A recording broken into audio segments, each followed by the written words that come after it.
two ultimate VIPs, Marianne Mendoza and Vickie Lyon. They're angel moms, and they're going to introduce themselves to you in a moment. But most importantly, I want you guys to check out their Twitter handle, which is @AngelFamilies. Their Facebook handle is Angel Families United, and they've got a big rally that's coming up here in Washington, D.C., and I want to talk about this. It is just about to kick off.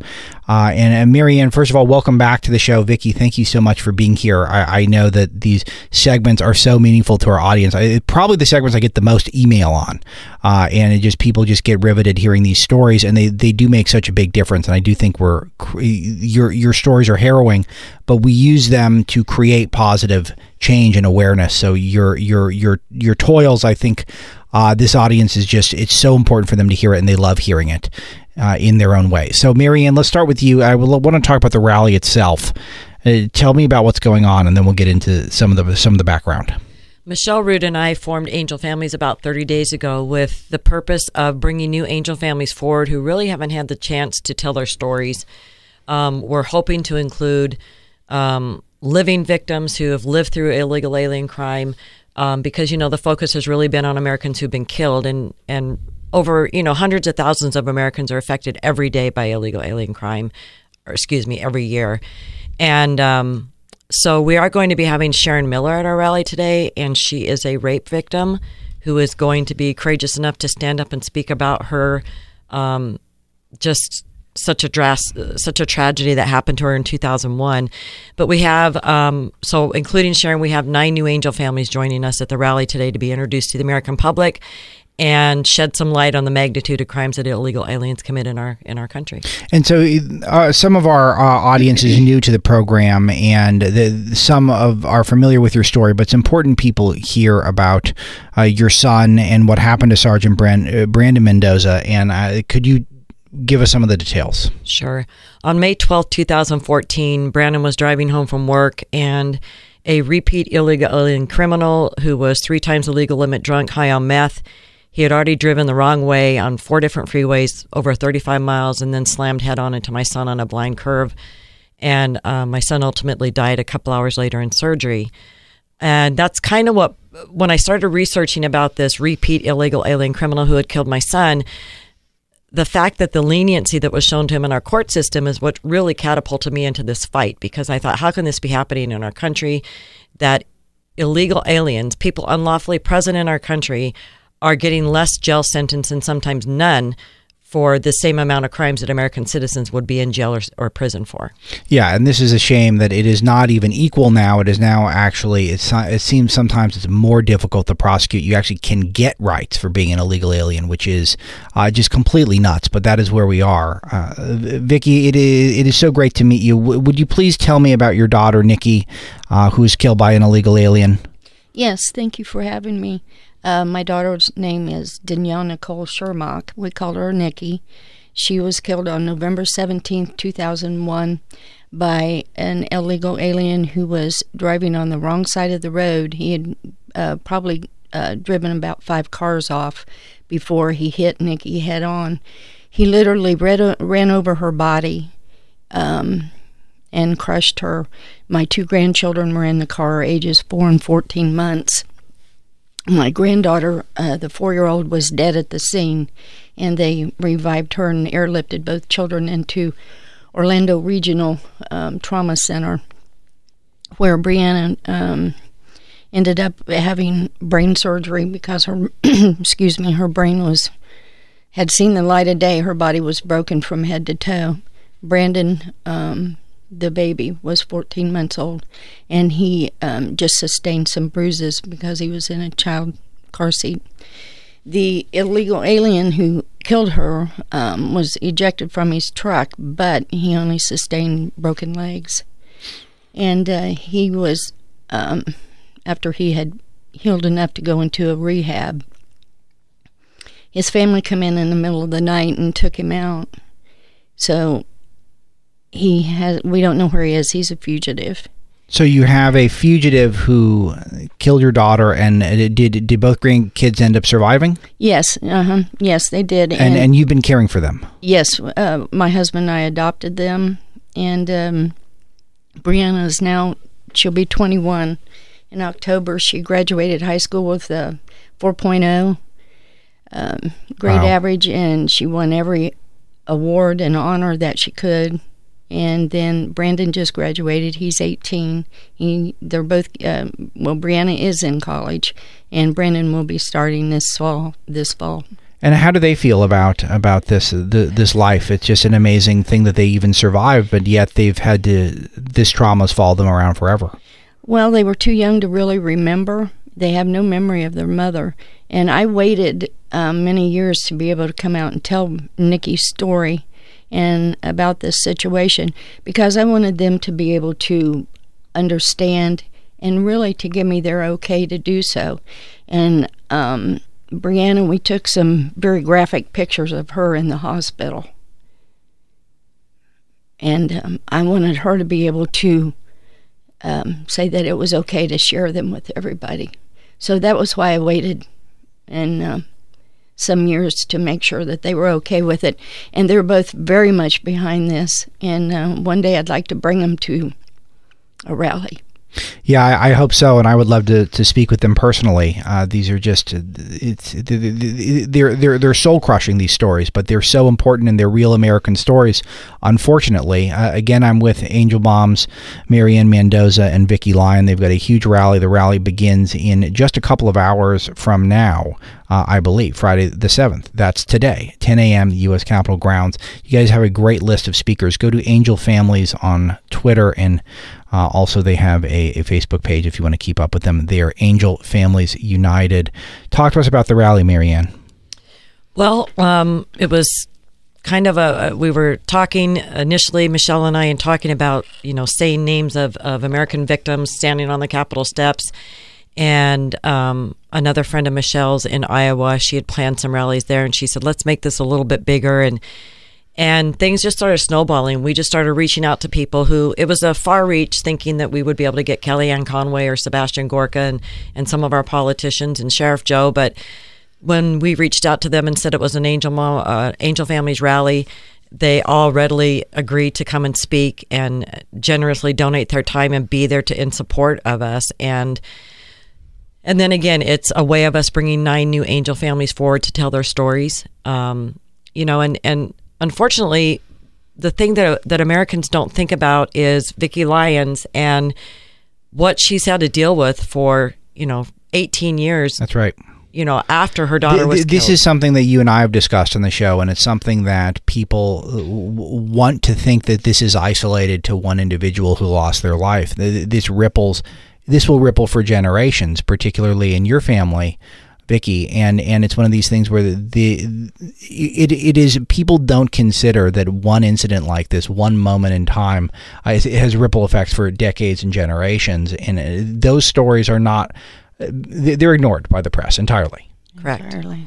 You think about Billy and Kathy Inman in Georgia, and their son was killed 18 years ago, right. And Kathy has been paralyzed since the accident, and Billy has been her caretaker, and it's been a huge financial burden on them. Sure. And medical bills, mounting medical bills, and yeah, it affects a lot of people in this country.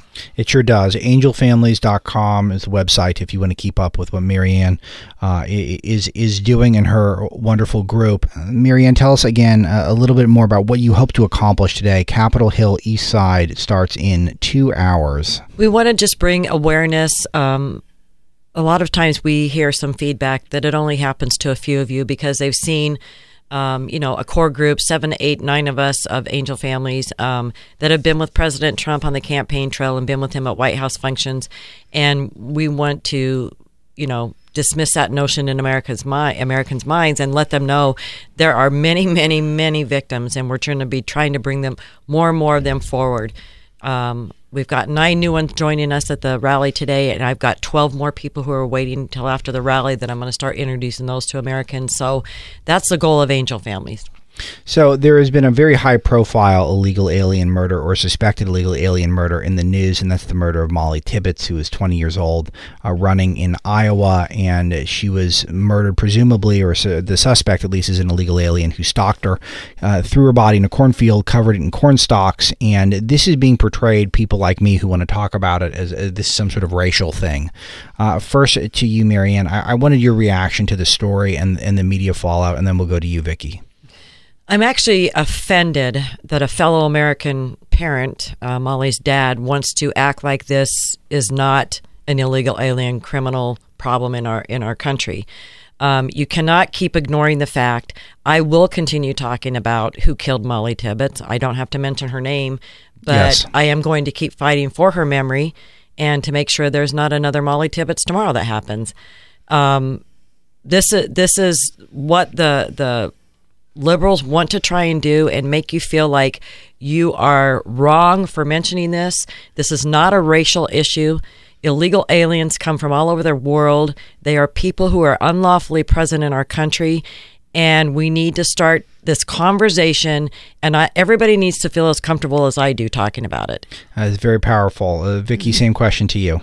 I would have to agree totally with Marianne. This is not a racial issue. It is illegal. We have illegals from everywhere, every country. It's not. I'm trying to think of the right word that I want to say, but sure. When you make it racial, you want to divide. We don't want to divide. It's about law and order. It's not law about and order. Skin tone. Exactly, and that's what we want to do. We want to bring justice to every victim, every child, every loved one who has been affected by this. There are so many that there's no justice for them. There's no sentencing. We have a friend whose husband and 2 children were killed, and I believe he only got a 2 years. The illegal alien only got a 2-year sentence for killing these 3 people. Courtney Hacking. Yes. Expand on this, Marianne. Yes. Her husband and 2 of her children were coming home, and an illegal hit them, killed. Yeah. Wiped out her family. You know, she has 1 other child who was at home with her. Right. But, yeah, the illegal got sentenced to 2 years in prison for killing 3 people. My goodness. And this is something that you hear all the time. And like I said, these injustices are what made me come forward and start speaking out about this sort of thing. Because our judges are trying to interpret the law how it's written, and they're providing more rights to people who are illegally present in our country, and we even have elected officials who are providing sanctuary for these criminals who are in our country. Exactly. So now I want to ask you you're in Washington, and I'm sure that's not an accident that you chose Washington for this, and luckily we have a very influential audience and readership at Breitbart, and we'll post this at Breitbart.com. And so first of all, I want you ladies to address both political parties. Let's start with the Republicans because they've got the power. Give me your assessment on how they're doing so far in immigration. Do you guys want the wall? Are you confident it's going to get built? Or are you disappointed we're not seeing any part of the wall? Marianne, you first. I'm disappointed because, for the first time we had a Republican president, we had control of the House and the Senate, and I felt like big things were going to happen. Obviously, our president is accomplishing big things, but Congressman Andy Biggs from Arizona has put forward a Secure Border Act. I'm urging all members of Congress to please look at that thing, get it passed in the Congress, get it onto Senate. The problem is we've got Mitch McConnell in the Senate who has already allowed Kate's Law and No Sanctuary for Criminals Act to sit on his desk for over a year, which I'm very, very, very disappointed in him. And Mitch, if you're listening, you need to get off your duff and you need to get those bills to the Senate floor. And you need to start taking American safety very seriously, because we're getting fed up. We're tired of being collateral damage to your agenda, and do something. Yes, Vickie, same question. I agreed. Let's do something. Get off your duff and do something. The wall, yes, I believe in the wall. I believe in E-Verify. I believe that the laws that we have on the books, they're sufficient. Let's just enforce them. The wall is important. We went to the border a month ago, and it's very disappointing to see how easy they can come across. And we need everything reinforced. We need just reinforce the laws that we have, and we don't need all of these new add-ons and whatever. Just the basics, the basics. That's all we need. Just the that'll get 90% of it done, and they'll send a clear signal. Exactly. In the meantime, the Democrats are running in the opposite direction. They have a increasing number of the Democratic voter base and politicians actually believe that we have too much enforcement. That ICE is the problem. The problem is that we're doing too many detentions. Your commentary on that? Well, we have a president who's actually freed the hands, number one, of our Border Patrol and our ICE agents and allowed them to do the job they were hired to do. And we've got liberals who are still crying and upset that Hillary isn't our president. And, of course, their agenda was going to be open borders if she, was elected president. And they are fighting as hard as they can to make the things happen that Hillary would have been implementing in this country. And they have to realize the American people spoke. They voted for Donald Trump, and his big platform was secure our borders and end illegal immigration into our country. And so, good luck with that, because every red-blooded American and the movement's getting bigger, and Angel Families is getting bigger, and they are not going to be able to ignore our voices much longer. Vickie, final word from you. Any other commentary you'd like this national audience to hear?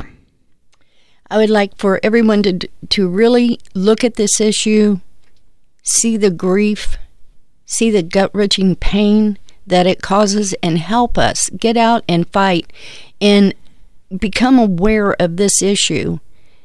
It's not just us. It could be you tomorrow. Yeah, it very well could, and that's the scary thing that kind of looms large over the discussion. www.angelfamilies.com. Facebook is Angel Families United, and on Twitter it's @Angel Families.